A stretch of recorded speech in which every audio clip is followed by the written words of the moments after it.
Basically आज सुबह संस्कृति स्कूल चाणक्यपुरी के पेरेंट्स मेरे से मिलने आए थे कुछ, और पिछले कुछ महीने में कई और ग्रुप्स भी पेरेंट्स के मुझसे भी मिले हैं, सीएम साहब से भी मिले हैं, और उन्होंने ये मुद्दा बार बार उठाया है कि संस्कृति स्कूल ने पिछले कुछ महीने में स्कूल की फीस ऑलमोस्ट डबल कर दी है, 83% बढ़ा दी है। आज सुबह भी उन्होंने मुझे कुछ डॉक्यूमेंट्स दिए और उससे पहले भी उन्होंने सारे फैक्ट्स रखे थे। ये मुद्दा आज फिर मुख्यमंत्री जी के साथ भी डिस्कस हुआ। मुख्यमंत्री अरविंद केजरीवाल जी ने निर्देश दिए हैं कि संस्कृति स्कूल को फीस बढ़ाने की जो अनुमति दी गई है वो वापस ले ली जाए, क्योंकि मैंने रिव्यू किया सारा, मैंने देखा कि कुछ चीज़ों की अनदेखी करके संस्कृति स्कूल को फीस बढ़ाने की अनुमति दे दी गई थी बीच में। उन सारी चीज़ों को देख के संस्कृति स्कूल फीस नहीं बढ़ा सकता है।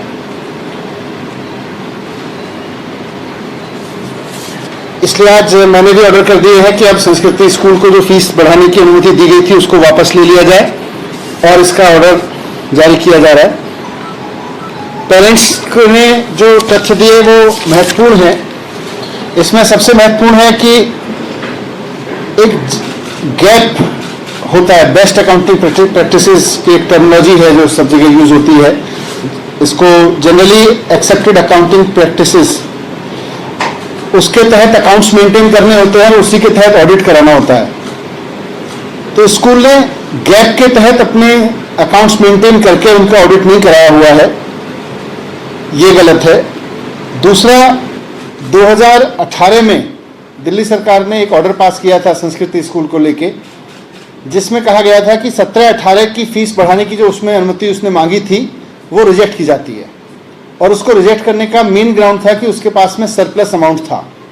तो जब 2017-18 में उनके पास सरप्लस अमाउंट था, तो उसके बाद अचानक उनके पास अमाउंट की इतनी कमी कैसे हो सकती है कि उनको 83% फीस बढ़ाने की अनुमति दे दी जाएगी।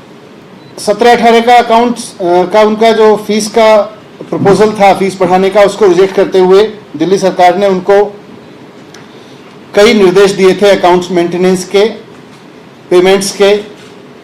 इसी में यह भी कहा था कि जो 7th CPC है, 7वां वित्त आयोग के हिसाब से टीचर्स को सैलरी देने का मसला है, वो आप आने वाले बच्चों पे इस तरह से फीस के ऊपर नहीं लाद सकते जबकि आपके पास में सरप्लस है। तो आप सरप्लस का इस्तेमाल करके 7th पे कमीशन दें टीचर्स को। टीचर्स का 7th पे कमीशन नहीं रोक सकते हैं और उसको फीस बढ़ाने से लिंक नहीं कर सकते। ये बात कोर्ट के ऑर्डर्स में भी कई बार आ चुकी है।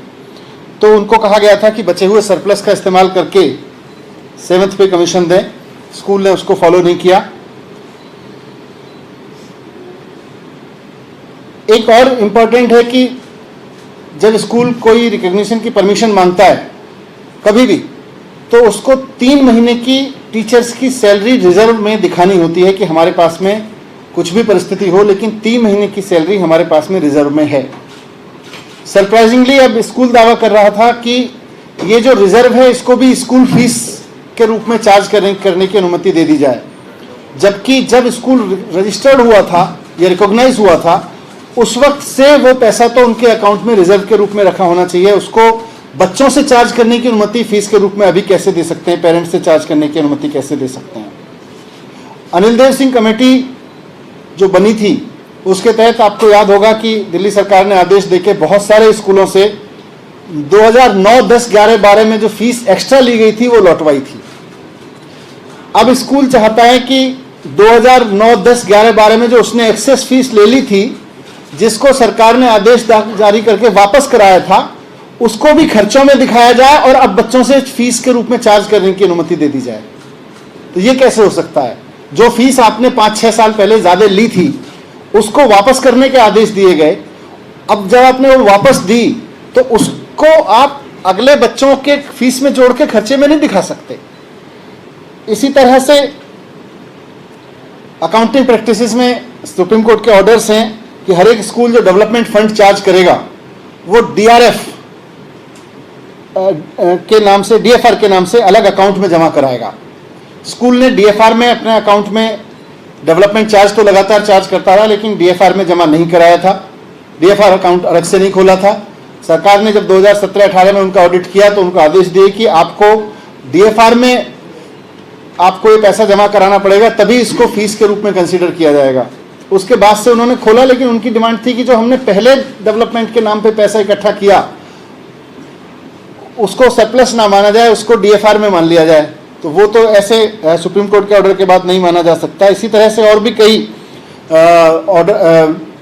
कमियां हैं इनके पास, जिसकी वजह से इनको फीस बढ़ाने की अनुमति नहीं दी जा सकती है। सबसे इंपॉर्टेंट चीज़ यह है कि पेंडेमिक के दौरान दिल्ली सरकार ने आदेश दिए हुए हैं कि कोई भी स्कूल फीस नहीं बढ़ाएगा और ट्यूशन फीस के अलावा कोई फीस चार्ज नहीं करेगा। उसके बावजूद स्कूल ने फीस बढ़ा दी है। Irrespective of what ever there situation is, कोई भी स्कूल अभी फीस नहीं बढ़ा सकता और ट्यूशन फीस के अलावा कोई फीस चार्ज नहीं कर सकता। उसके बावजूद स्कूल फीस चार्ज कर रहा है, जिसकी वजह से पेरेंट्स परेशान हैं। तो इन सारे तथ्यों को ध्यान में रखते हुए आज मुख्यमंत्री जी ने स्पष्ट कर दिया है कि हम फीस बढ़ाने की अनुमति नहीं दे सकते हैं संस्कृति स्कूल को, और जो परमिशन दी गई थी हम उसको भी वापस ले रहे हैं। और सभी पेरेंट्स को मैं कहना चाहता हूं, मुझे ये पेरेंट्स ने बताया कि स्कूल बहुत बड़े बड़े लोगों से, सेंट्रल गवर्नमेंट से दबाव डलवाता है फीस बढ़ाने के लिए। कितना ही दबाव डाल लें, लेकिन दिल्ली सरकार, मुख्यमंत्री अरविंद केजरीवाल पेरेंट्स के साथ में खड़े हुए हैं, किसी के भी दबाव में नहीं आएंगे और गलत तरीके से किसी भी स्कूल को फीस बढ़ाने की अनुमति नहीं देंगे। ये मेरी तरफ से आश्वासन है। या तो फीस बढ़ाकर, क्योंकि आपने मना किया है कि दूसरे हेड्स में नहीं ले सकते हो, तो उन्होंने फीस बढ़ा दी और फीस बढ़ा के ही फीस बढ़ाने की अनुमति किसी भी स्कूल को नहीं है।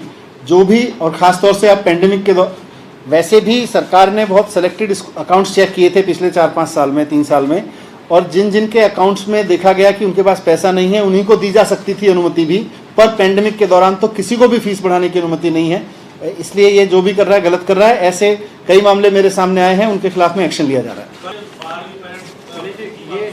ऐसा जो भी मामला, इसीलिए मैंने आज एक स्पेसिफिक बोला है, लेकिन जो भी मामला सामने आएगा सरकार उसके खिलाफ एक्शन लेगी। इनको बीच बीच में दी गई थी, दिसंबर में दी गई थी और फिर मार्च में दी गई थी।